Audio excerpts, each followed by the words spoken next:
Hei, baju hitam. Sangat ganggu. Hei, itu baju hitam yang teriak-teriak. Tarik sini dia. Itu baju hitam. Hei, baju hitam, keluar atau gue ke situ. Hei, kamu sini. Keluar lo, keluar lo. Jangan ribut di sini. Ambil Pak.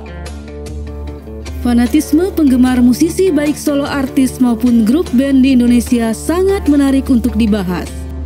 Bentuk fanatisme penggemar terkadang tidak hanya sebatas pada karya si artis saja, namun juga pada sosok dan hal-hal pribadi artis itu sendiri.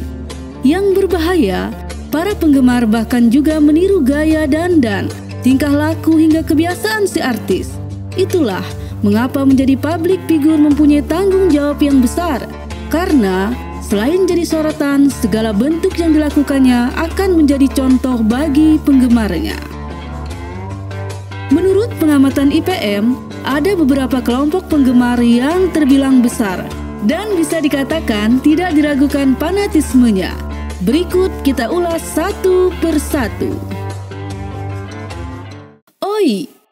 Jika kalian sering datang ke sebuah pertunjukan konser, pasti kalian tidak asing dengan OI.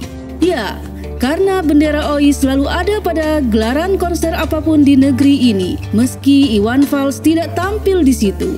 OI adalah kumpulan penggemar musisi besar Indonesia, yaitu Iwan Fals. Iwan Fals adalah salah satu pendiri dan pencetus nama OI. Pada mulanya, OI adalah seruan atau ajakan untuk berkumpul, dan sekarang menjelma menjadi sebuah kepanjangan, yaitu Orang Indonesia. Tercatat, OI didirikan pada tanggal 16 Agustus 1999. Kemudian, Munas pertama dilaksanakan setahun kemudian pada 16 sampai 19 April 2000 di Lewinanggung, Cimanggis, Bogor.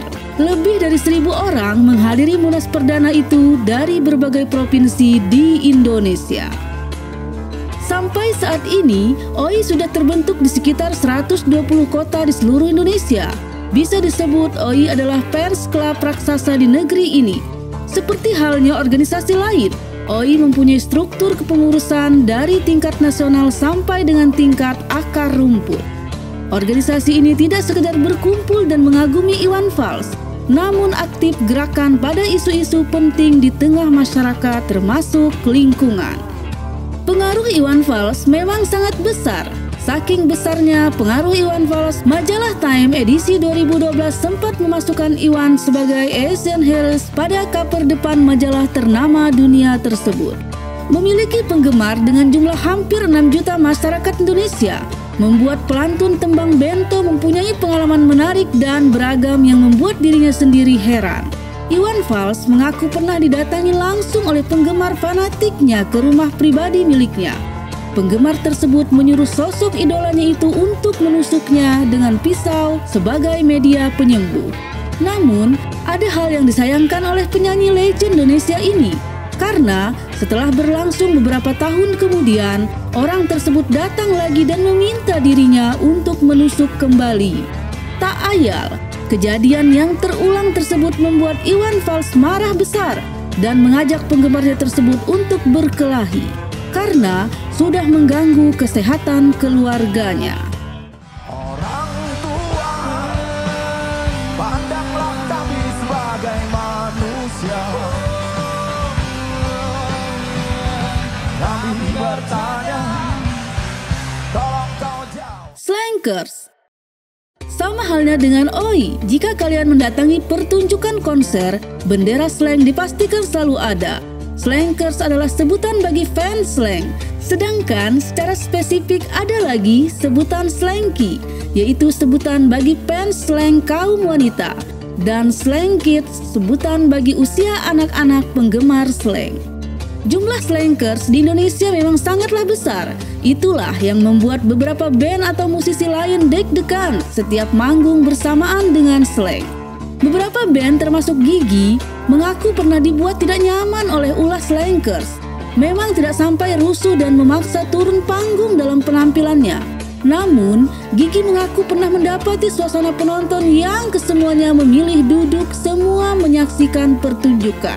Hal itu diawali oleh ulah salah seorang slankers yang mengkomando dan menginstruksikan kepada slankers lain untuk aksi duduk. sambil menunggu giliran slang naik panggung.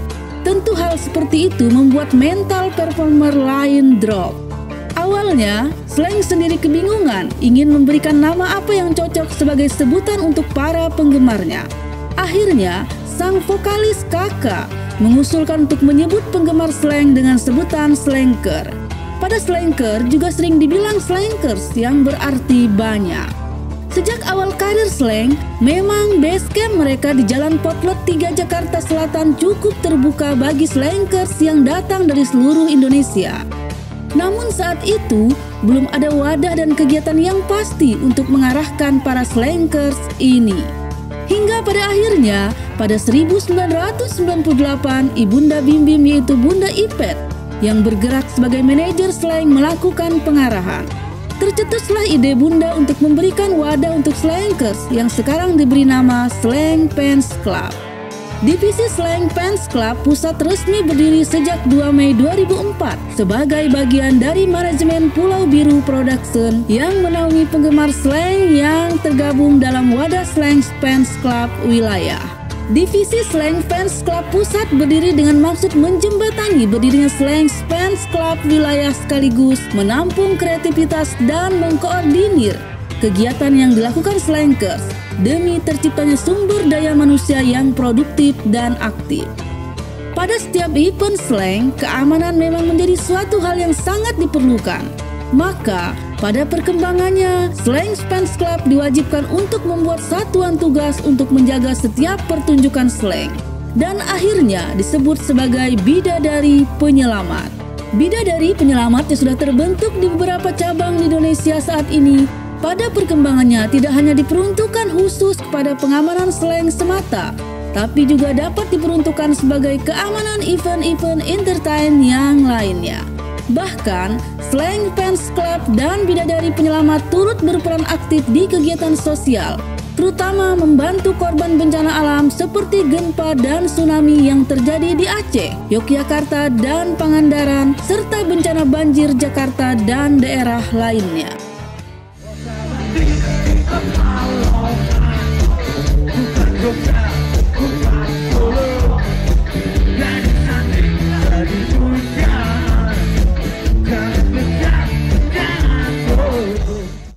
Forsa bukan raja dangdut namanya jika tidak memiliki rakyat dari Sabang sampai Merauke.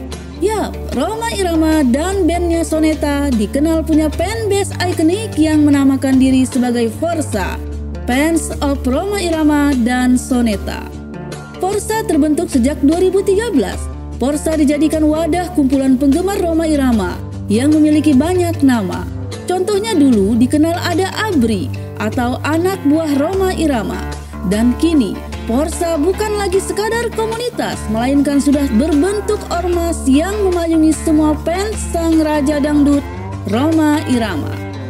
Kegiatan yang dimiliki Forsa pun sesuai dengan visi dan misi, yaitu mendukung penuh semua karya yang dihasilkan dari tangan dingin Rhoma Irama bersama Soneta Group.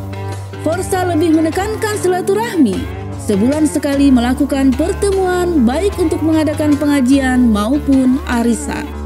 Forsa berupaya kegiatan yang dilakukan anggotanya merupakan bentuk realisasi dari lagu-lagu yang dimiliki sang raja dangdut, yaitu terkait pesan dakwah dan pesan-pesan untuk kehidupan yang lebih baik.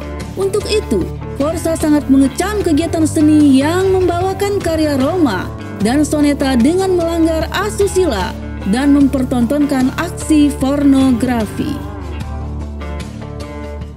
Baladewa sebagai salah satu band rock besar di tanah air, Dewa 19 mempunyai fans garis keras yang tidaklah sedikit.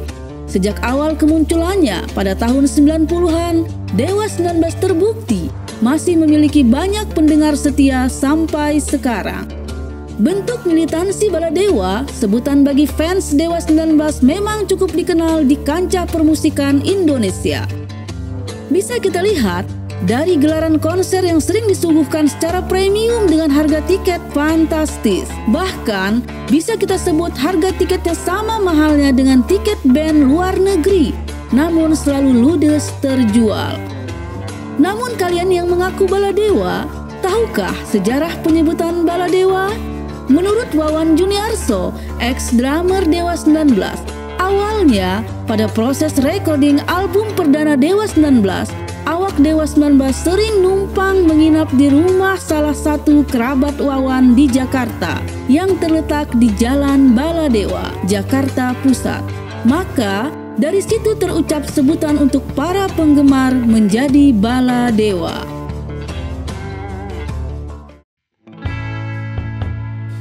Itulah deretan fans klub raksasa di Indonesia. Namun, di luar itu, band-band dengan aliran non-mainstream juga memiliki fans yang tidak diragukan militansi dan jumlahnya. Sebut saja, di aliran metal ada Begundal, sebutan bagi fans band Burger Kill.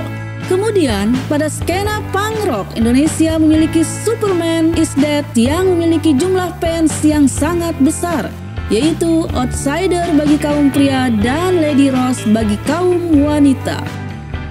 Juga ada Countess Family yang bisa kita sebut ulahnya mirip dengan Slankers, di mana dalam banyak pertunjukan konser kerap ada bendera ataupun spanduk Countess Family. Countess Family memiliki jumlah yang sangat banyak dan terus beregenerasi. Mereka setia mendatangi setiap pertunjukan panggung idolanya, Endang Sukamti. Kita berharap fans klub apapun itu namanya selalu memberikan kontribusi positif bagi negeri ini, tidak anarkis dan bisa menunjukkan militansinya secara elegan.